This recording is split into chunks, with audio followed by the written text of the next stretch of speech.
and I didn't understand what was going on because the person right next to me was like winning money left, right and center, and I was thinking that what am I doing wrong?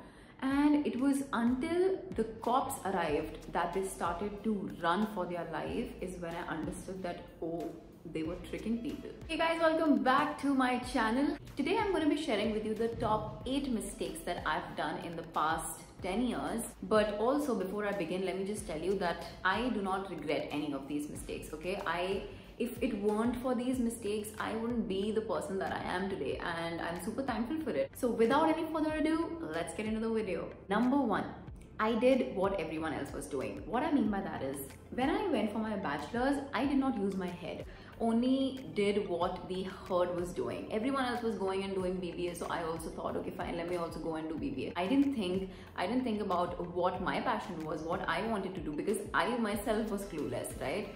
And the sad part is that we in India don't function like how the Western countries do. They sort of take a break here or two and try to figure out who they really are, and you know, all these things that we really see in the movies but is actually true as well.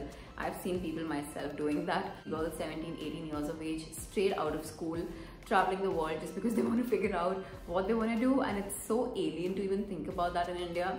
I think that's what happened. I had no clue what I wanted to do, and I just did it for the sake of it and just because everyone else was doing. And I honestly don't know how that added value in my life, like really. Number 2, confusing toxic with compromise. What I mean by that is, in relationship, there's a fine line between a toxic relationship and when you tell yourself that, okay, I'm just compromising, I'm just making adjustments. Everyone else has to do that as well.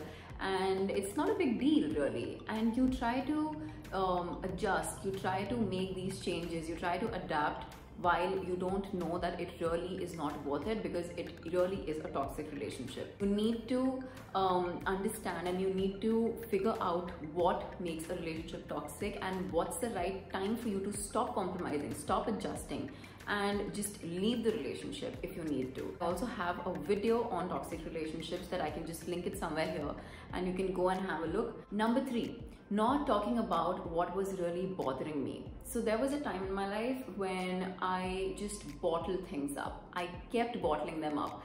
I wouldn't talk to anyone about it. I wouldn't share it with anyone, and it just got filled up in me so much that it came out in the form of a panic attack and an anxiety attack, so much that the next thing I was in the hospital. I mean, that was the extent to which I tortured myself. I wouldn't want anyone to do that. I mean, if there's something running on in your mind, just speak about it. Just talk about it and get over with it. Nothing in life is worth torturing yourself for. You bother your parents, you trouble them, you give them so much stress. I mean, nothing really is worth it, honestly. I mean, the day that my dad came to the hospital to see me, I know what I felt in that moment. I felt so guilty. I felt like, why am I doing this? I mean, why did I even land up here? It's not worth it. Now, if something bothers me, I talk about it and I just get done with it, because for me now, nothing is more important than my peace. Nothing is more important than me having a calm and peaceful mind. Next is believing everything that people tell you.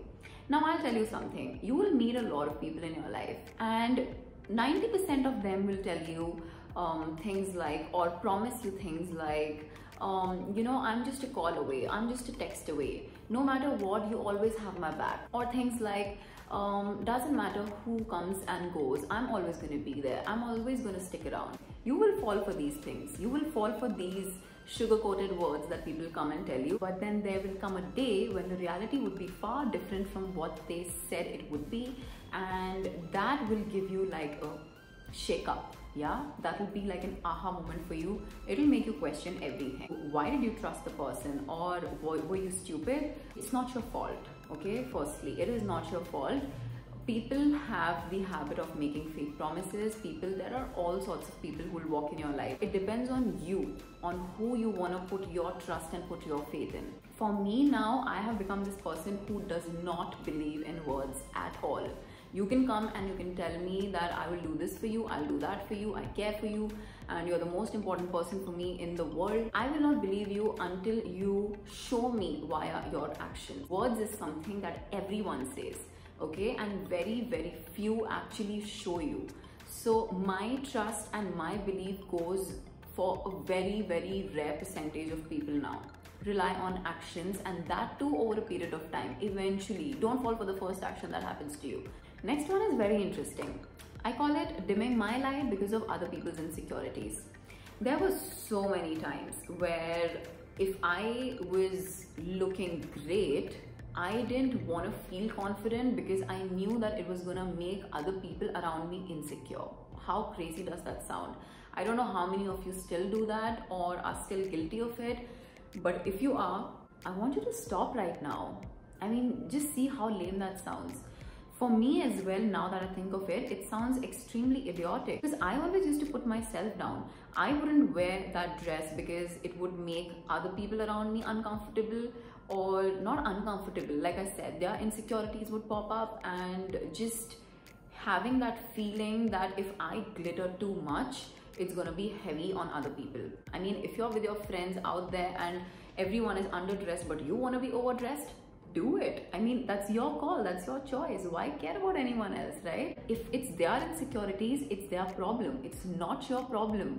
Stop taking other people's problems as your own. That's what I used to do. I used to take everyone else's insecurities, everyone else's problems as mine. I used to think from their point of view. It used to be like, if whatever I'm doing, I used to think that, okay, if I do this, what's the other person gonna feel? And what's this person gonna feel? And that totally dimmed my light. And I was supposed to shine, but I didn't because I kept thinking about other people. Next up, not being able to say no. I cannot emphasize how important this is. I have landed myself into these situations that I wouldn't want to be in at all at the first place just because I couldn't say no. You don't owe anyone any explanation. Firstly, know that. If you say no, it's a no. You don't have to care about what other people are going to think of you if you say no. That's what I used to do. I used to didn't say no because I used to feel that it's going to make the other person angry or upset or any of these unpleasant emotions basically. Now, I don't know if that was like people pleasing or what it was, but I just didn't have the guts to say no. Next is learning that there is no shortcut to earn money. I remember this instance in London, okay? I was in this park strolling around where I saw this group of people. They were doing something that seemed like a game. I think it was something like they would hide money under the cups and you'd have to guess which one while they rotated around. And yeah, that's like a game. I was like, oh wow, that's a great way to make money. And I went and I obviously participated in that. And I lost 20 or 30 pounds initially, okay? But then I saw someone else winning 50, 60 pounds, standing right next to me. I ran straight to the ATM and I withdrew more cash. And then I went back. I was like, okay, fine, I'm ready to bet more and I'm ready to play this again. So what is it? Then I think I bet some 30 pounds because it was like, if you bet 30 pounds, you'll get 60 pounds, the double of that. And I was like, okay, fine, I'm gonna bet 30 pounds. And I did that. And of course, I lost that too. I didn't understand what was going on because the person right next to me was like winning money left, right, and center. And I was thinking that, what am I doing wrong? And it was until the cops arrived that they started to run for their life is when I understood that, oh, they were tricking people. It was, I think I called up a friend of mine and I started ranting. I was like, what did I do? And this and that, I'm so stupid to fall for this. How could I think that, you know, I could make money this easily? But there was a very important lesson that day that I learned that there is no shortcut to earn money. You can't expect these gimmicks and these tricks to help you get money. It will always be the route that will require your persistence, your hard work and effort. It's not just gonna fall from the sky, you know. So, and the last mistake that I did was be a very judgmental person. I was a very judgmental person for the longest time. I would look at someone and just form my opinions about them. I would judge their dressing, the way they were talking, and just their choices, their decisions, everything. It was until after a point that I realized that how mean that was. How mean was it for me and on my part to judge someone who I don't even know. I have no clue about their life, about their story, about anything about them. And I always believe that everyone has a story. It is absolutely unfair on your part to form an opinion about someone just by the way that they interacted with you on your first meeting, or even after a couple of meetings, you still don't know them. I learned to be a super non-judgmental person, or at least I make a conscious effort to not judge someone, or take a pause and reflect before my mind asks me to judge someone. And you know, being a non-judgmental person taught me how to be a little more kinder, more compassionate, more understanding, and just made my life so much better. I try to start seeing things from other people's perspective. Okay, so that is it for today's video, guys. Do leave a thumbs up if you liked the video. Don't forget to subscribe to my channel and hit the bell icon so you get notifications every alternate day that I post the video. And that's it. I'm going to see you in my next one. Bye.